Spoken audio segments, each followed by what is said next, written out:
Hey, what's up, guys? How you doing today? What's up, greatness? Hope you're doing great and safe. It's your boy Charles Live Up. You're doing amazing and well, right? So I'm so happy to be here today. You know how we do it. And happy weekend. So, fam, before I go on, please go subscribe to my YouTube channel. It's Charles Levi. What's up? Also follow me on Facebook, Twitter. It is Charles Levi. Facebook, it is Charles Levi. What's up?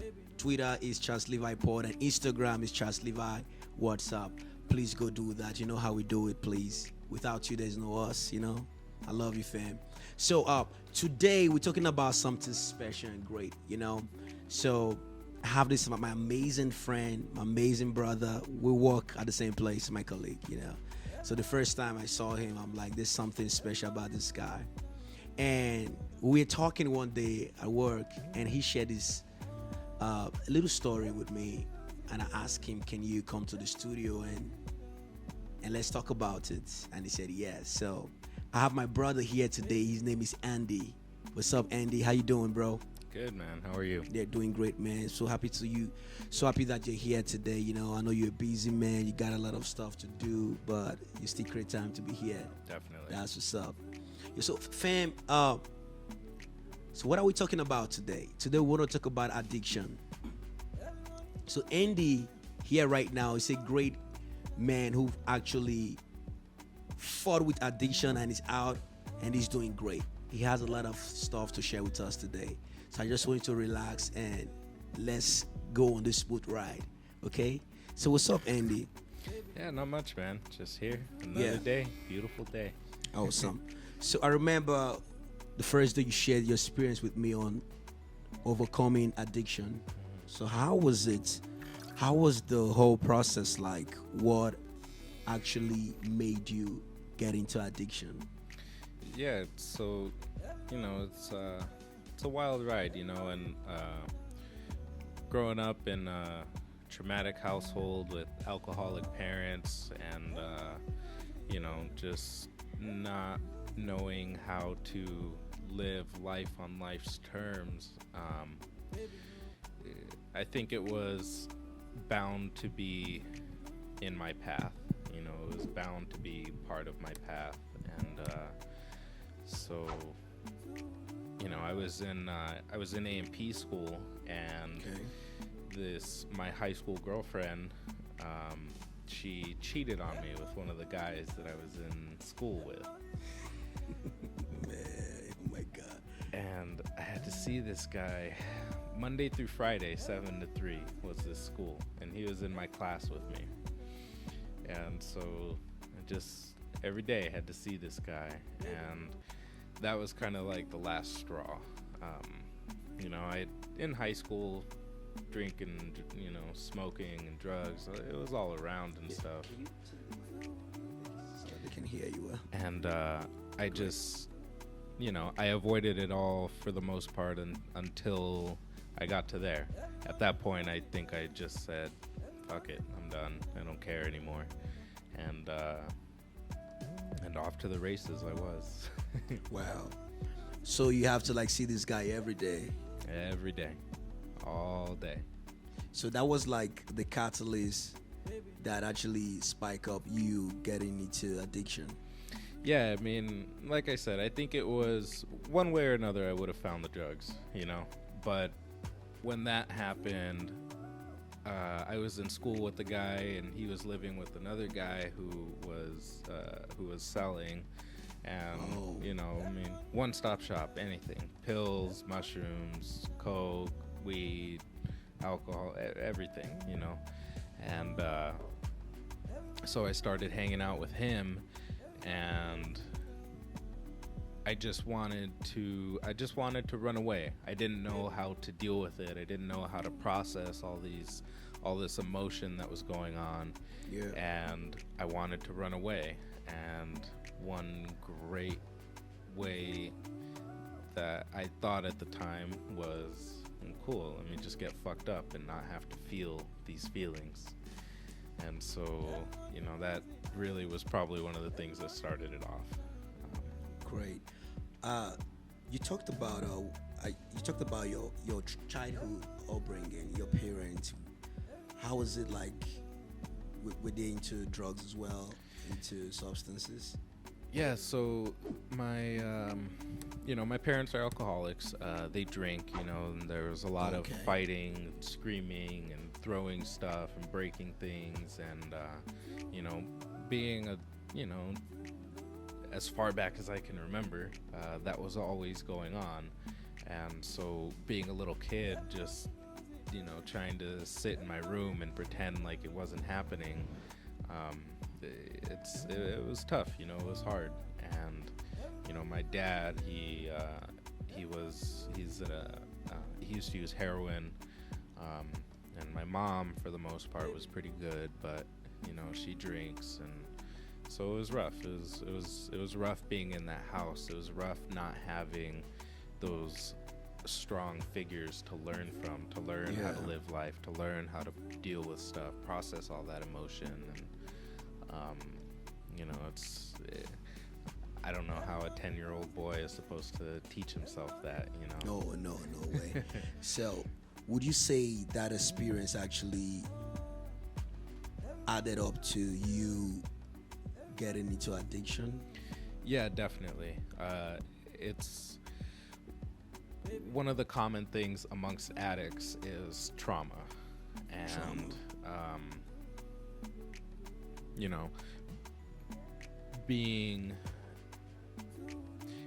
being in that house, what I learned was drink and get fucked up when you get home from work. That's one of the things that I learned. I didn't learn good behaviors. I learned a lot of not so good behaviors. So that was what you saw while growing up. That's what I saw growing up, and addiction, it's a funny thing. I call it a disease because I believe it is a disease, and it's something that can be passed down from parents, and there is research that shows certain genes present in addicts that aren't in non-addicts. My dad Wait. Are you saying addiction is genetic? To a point, yeah. And it doesn't necessarily always express itself with drug use. Yeah. And I mean, some people can be addicts and never really experience that. But growing up the way that I did, I think it was bound to be a part of my story. So, your environment then, you said you met a dude who was selling, so how was the environment then? Like, would you say an environment can also make someone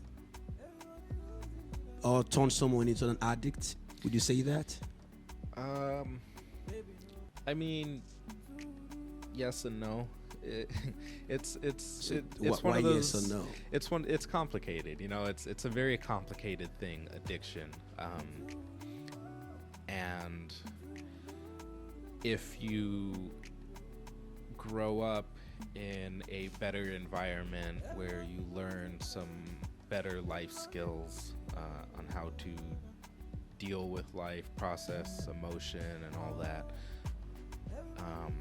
then you're probably less likely to look for something to manage that. Okay. But if you grow up, more with trauma, with abuse, and grow up around alcoholism or grow up around drug use and addiction, then I don't know, you're probably more likely to go towards that. Okay, I dig. That's not to say that, having good parents and a good house can still spawn addicts, right? It's everywhere, and it's everyone. It's all kinds, and it affects all kinds. It's not any one thing, and I mean that's such a messed up thing about it. I mean, there's doctors and stuff. There's doctors in some of the rooms that I go to that have struggled with it and are now in recovery, and doctors can be junkies too. So, you talked about a girl who you met along the way who was also into it too, was into drugs and all the stuff. Can you talk a little bit more about it? Yeah, man. So this girl, I met her, at the party house at the trap, and she was very deep into her addiction already when I met her, and she loved that. She loved this little goody boy, and she loved being the teacher. You then the apprentice. Oh yeah, definitely. And she loved to be the teacher. So, we would do our thing. Get fucked up, party, and I was, it was, it was a crazy girl. She was crazy. So I want to ask you this question. When was that point in your life when you told yourself, you know what, I really want something better for myself. I want to start a new life. I want to get done with all this addiction problem. So when was that turning point for your life? Yeah, so that was about 9.5 months ago. I was at my house, right, and I'd been drinking and smoking, hadn't touched cocaine in a while, and I had got some, I don't know, once or twice a little bit before this, and I called up that girl, that same girl. Wait. Guys, there's that girl or that dude who's always there when you want to do some effed up shit, okay? Just be careful. Okay, the same girl. So that same girl, and addiction hadn't been nice to her, and went and picked her up, and was just like, man, what have you been doing? Because so picked her up, and we go and do our thing and get fucked up, fuck, party, all that, and I hadn't really done much cocaine in a while, and when I was with this girl, we got messed up, and so I passed out in my front yard smoking a cigarette.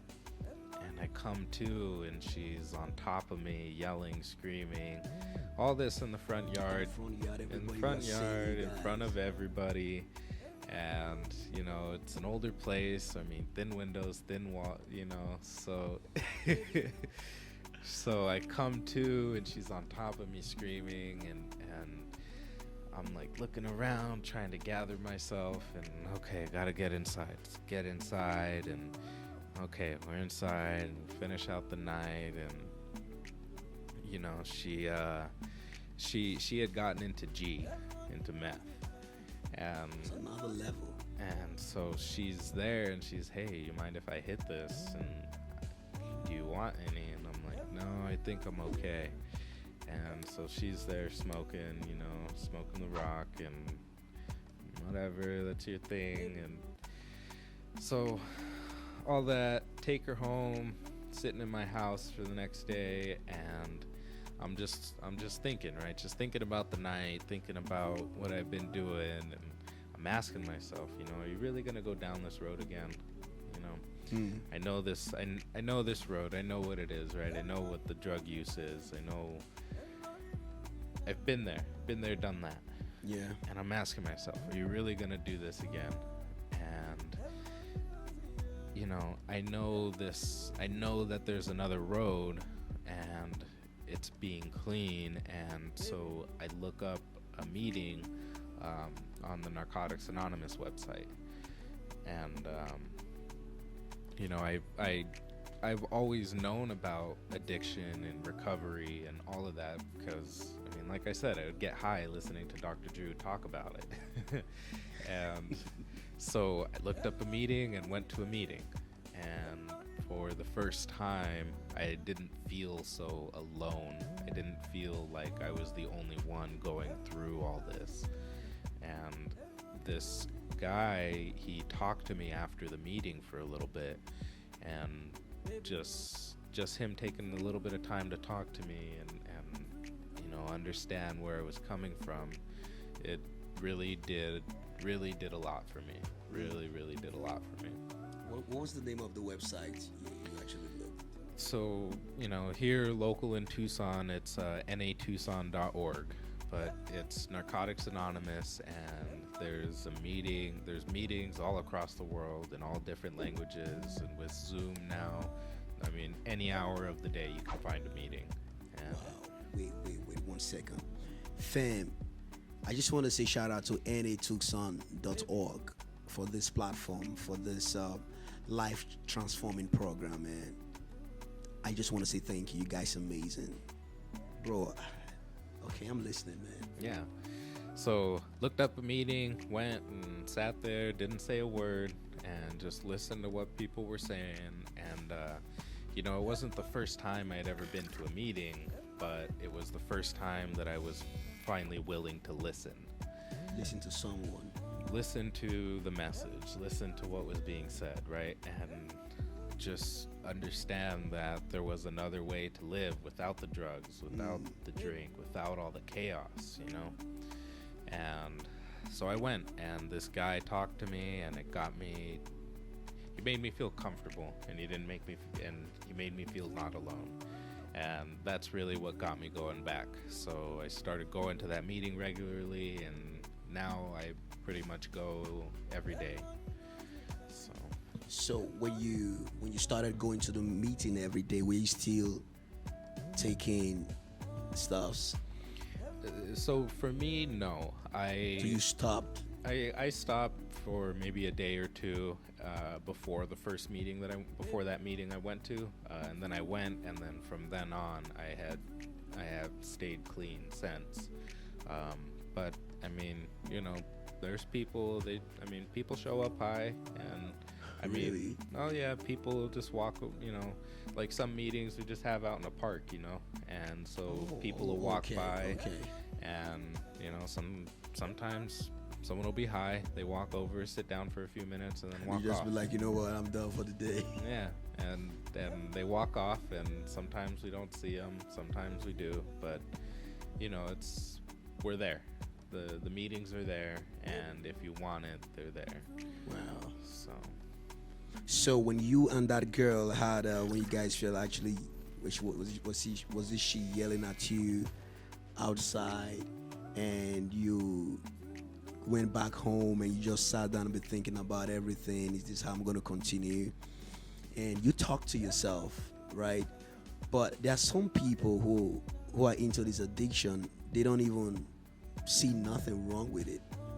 They just feel they're cool. yeah. How can people like that get out from addiction? Well, I think the most important thing is just to show up.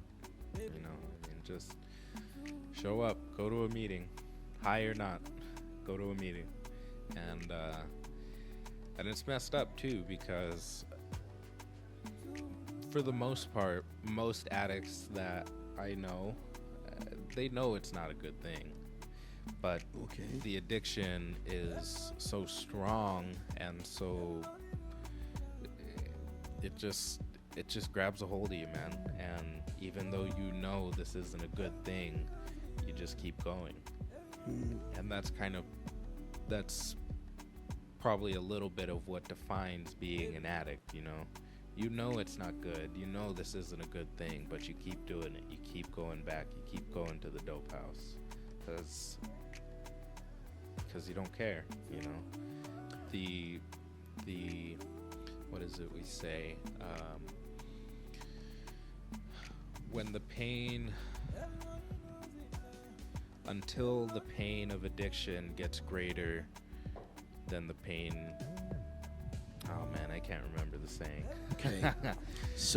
But that's a great thing you just said. But there's some people who don't even want to show up. They don't even see it as nothing. So do you think there can be help for those people who just don't feel like showing up at all? Well, you gotta want it, right? Before you can change it. You gotta want it, and getting to that place is different for everybody. Okay. But if you want it, just show up, you know. And I mean, like I said, there's people that go high, and there's people that go high for months. I mean, there's people that come in and out for years, and you know, still using, and but that's the most important thing, is just show up, you know. Just show up and go to a meeting and listen to what's being said, you know. You don't have to talk if you don't want to. It's suggested that you do, but you know, just show up, man. Show up. Just show up. I like that, man. So, bro, man. So it's been a tough journey for you when you were trying to like leave that lifestyle and transition into something different. Yeah, was definitely. it easy, or it was like extremely challenging for you? No, it's hard, man, because I mean, I don't not like doing drugs. I like cocaine, you know, but I don't like the consequences that I receive after, you know. Okay. That's the big thing. And changing the mindset, I've really come, really in the last few months has been the biggest mindset change. And, you know, I've been clean for a little over 9 months now, and That's amazing, man. and I'm That's- just getting to that's that amazing. place. And it is amazing, and just getting to that place where I'm no longer thinking down of myself. I'm no longer just shitting on myself all the time, you know, because I'm just doing drugs and getting fucked up, you know. Now today I really do have a much more positive outlook on myself, on life, on what I'm doing, where I'm going, what I want to do, you know. And that's really just thanks to just showing up. So, Andy, I want to ask you a honest question, right? Yeah. Because people think when you overcome this process that you don't have a feeling, you don't have a craving no more. Are there still times you feel like you want to like get high a little bit? Oh, every day. You feel it? Every day. So how are you able to overcome that? You know, now that I've gotten a little bit further from it, it's a little easier to manage, but yeah, it's an everyday thing, man. And I think that's part of being an addict, is you do think about it, you know. I have dreams about using. You even dream about it? Yeah, dreams about it. You know, I mean, I'm not gonna say I didn't have fun. I mean, that would just be a lie. There was definitely some fun times, you know, big parties, you know. I mean, literally a mountain of cocaine on the table, like Scarface, and girls walking around, naked girls walking around. Like, I'm not gonna say there wasn't fun times, Yeah. but the consequences aftermath, It's crazy. that's the part that I was no longer okay with. And you know, it's, yeah, I like drugs, but I don't like the consequences I get after. So now I want to stay away, and even though I think about it every day, it doesn't have to be the thing that I do every day anymore. Yeah. So, in one word, how are you able to fight this persistent urge, this feeling, this, you know, this wanting? How are you able to fight it daily? What do you do to fight it? Well, for me, probably the most important thing is the fellowship, right? We say the fellowship, and that's Okay. all the people in Narcotics Anonymous. And with the friends that I've made and the people that I know I always have somebody I can call. If that urge starts getting too strong, I can call somebody and talk about it and say, hey man, I'm in a place, I'm feeling shitty, I'm really thinking about wanting a drink or something, and I can talk to somebody. And that's really what the fellowship provides. You know, it provides a place where you can talk about what's going on with people who really get it. You know, you can go to therapy and stuff, but it's hard to talk to a therapist about addiction who's never experienced it. You're right. Addicts know it. Addicts have experienced it, you know. And in these rooms, everybody else has gone through it and they get it. So, and like I said, that one addict who talked to me when I went to that meeting, he made me feel not alone. And I think that's probably the biggest thing. That's probably the biggest thing that's helped keep me clean, is not feeling alone, knowing I have a place that I can go just for an hour, get out of myself, get out of my own head, get out of my own skin, and just listen to other people talk, and just not feel so alone. It's we say it's a we program, because we walk through this together, right? We don't have to fight this alone. Together we can fight it, and together we can overcome it. That is, we're in this together, we overcome it together. Mm-hmm. Well, I really, really do, man. So, fam, this is a brother here, Andy, telling us, sharing his wonderful experience and how he's able to get through addiction. People think addiction is just only on drugs. No, you can be addicted to your phones, your TV, even your sports. So addiction might be anything. So, but here is Andy telling us you can get out from it. It's just show up. Have people who you can talk to. Have people who you can call. Have a place you can go, read books, listen to audios. And he was listening to Dr. Drew? Dr. Drew. Dr. Drew. Love line. Love line. Shout out to Dr. Drew. And people think when you are in the process of cleaning yourself up, you don't even take nothing. And I remember you said you'll be listening to Dr. Drew and you'll be taking some lines, right? Yep. Yeah, so that doesn't mean you've not started the work. Even if you started, you're listening, but you're still doing it, don't give up. Keep listening, because the more you listen, the more you attend programs, the more you give yourself up for change, definitely you're going to be transformed to something great. And before we leave, I would like Andy, in your own word, what would be your advice to people who are battling with addiction right now? Show up, man. Get to a meeting. Get to a meeting and show up. Get to a meeting and show up, Go try some different ones. Pick one, say you're going to go to it, and just show up, man. Even if you're still high, still using, doesn't matter. Just go and just keep showing up. Don't give up. Don't feel like there's no hope, because there is, man. And we're a bunch of addicts who've also gone through it, and nobody's too far gone. Nobody's too far lost. Just show up. You've heard it yourself, fam. If you're going through any addiction, look for helplines, look for website to, like here in Tucson, you said it's natucson.org, right? natucson.org. Visit that website. And you said it's an international body, right? It's worldwide. Worldwide. Worldwide. So please, you can get out from addiction. Okay? Even if it's genetic, you can actually get out from addiction. If my brother here can do it, anybody can do it. We all love you. From WhatsApp, we love you. Andy and Charles, we love you, fam.